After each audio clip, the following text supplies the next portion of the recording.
Welcome back to video number 2. So in this video, we'll be looking at the rock cycle in more detail. Now, if you can remember from the silly song that we started with, and then the previous video which I uploaded, you'll remember that there are 3 different types of rock. Igneous rock, which is formed from magma or lava that's cooling down. Metamorphic rocks, which are rocks which have been placed under high pressure and temperature, and sedimentary rocks, which form from weathering, erosion, and deposition of sediments of different rocks. Okay, now I've got a nice little example here. We've got a granite. Maybe you'll remember it from the previous video. It's an intrusive crystalline igneous rock. Now, as soon as this gets exposed to the surface, it'll weather. In other words, it'll start losing its hardness and strength, and it'll start breaking into small pieces like that. As soon as it weathers, it starts eroding, and then I have small sediments or small particles which will deposit in layers on the surface of the earth. Now, it can either deposit in layers on the surface, or it can deposit in layers within streams. Either way, I'll end up forming a nice little sandstone, which contains all these small grains, all these small sediments or particles from my igneous rock.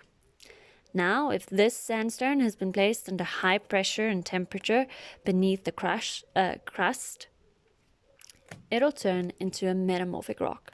In other words, a quartzite, like this nice little example over here. So that was just a quick recap using some practical examples. Let's look at it in a bit more detail.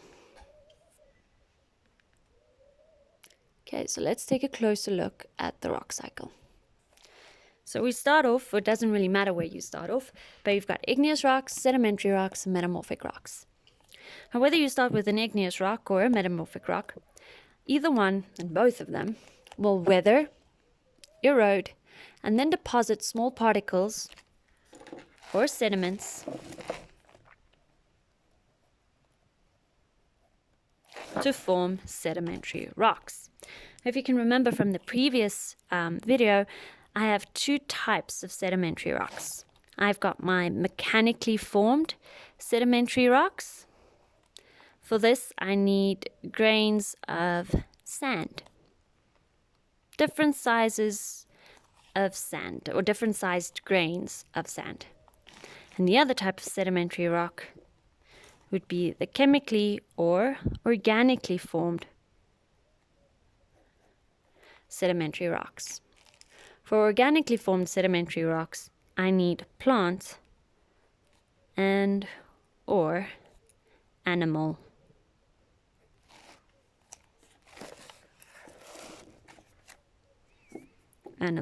remains. Looking back at the mechanically formed sedimentary rocks, I've got 2 types over here, 3 types, over here. The first one, which contains the big pebbles with a matrix of sand, was my, I hope you said conglomerate.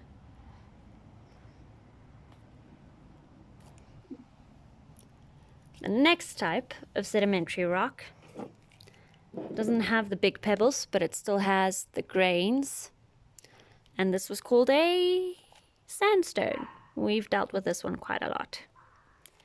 And the last type of mechanically formed rock, I hope you can remember it, the one with the clear bedding planes in it. Can you remember it? This was called a shale. So here we go, we've got shale. Under organically formed sedimentary rocks, we've got coal and limestone. So there's my coal.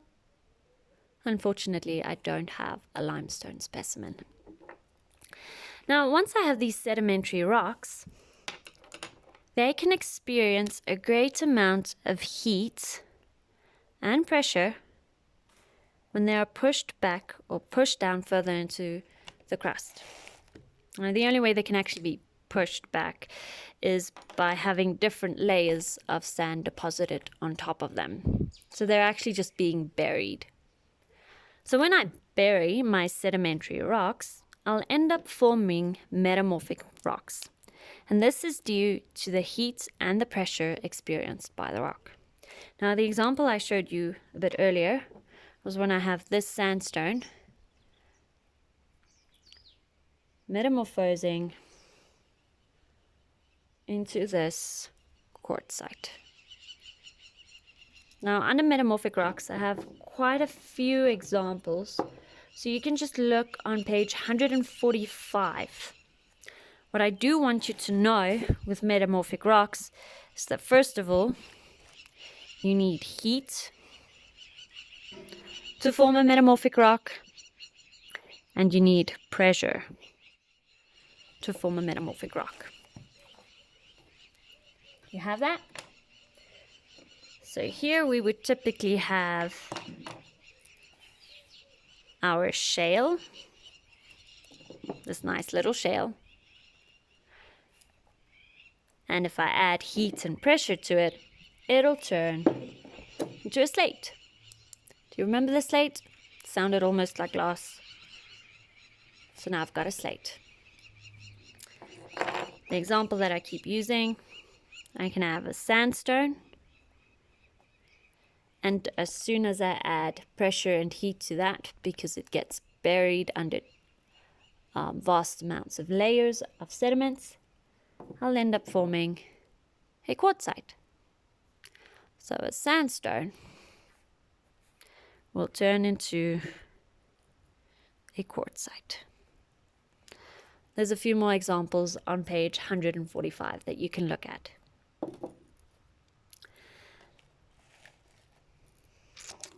When I have an igneous rock, the same thing can happen. So as soon as I have an igneous rock, like the granites or the basalt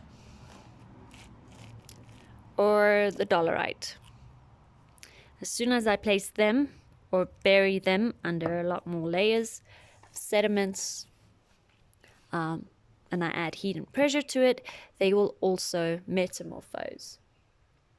Typically, your granite will metamorphose into a gneiss, but it's spelled with a G. Go check on page 145. And then the last thing we're going to look at is how my metamorphic rocks and my sedimentary rocks can actually turn into an igneous rock. I don't remember if you've ever, or I don't know if you've ever done this, and I don't know if you remember actually doing this, but if you watched the music video, it showed it in there as well. So as soon as my metamorphic rocks or my sedimentary rocks get to plate boundaries, it can actually get recycled back into the crust, where it'll experience a really, really high amount of heat, and it'll turn back or melt back into lava. And that is my rock cycle. How I go from an igneous rock to a metamorphic rock, or from an igneous rock to a sedimentary rock. How I can go from a sedimentary rock to metamorphic, or from sedimentary to igneous. You remember igneous meaning fire. That's why I'm making it red. There we go. And then the last thing that you need to remember under igneous rocks is that, first of all, we get the extrusive type. Extrusive coming from the idea of exit or outside. And the example I had over here was a basalt. And then we also have intrusive types of igneous rocks. Intrusive coming from the idea of inside. I hope you remember this from the previous video.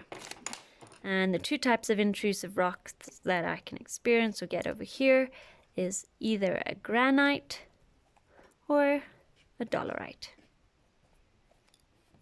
Good. Hope you got that. Please draw this rock cycle picture into your workbooks. Thank you for tuning in. Have fun. Bye.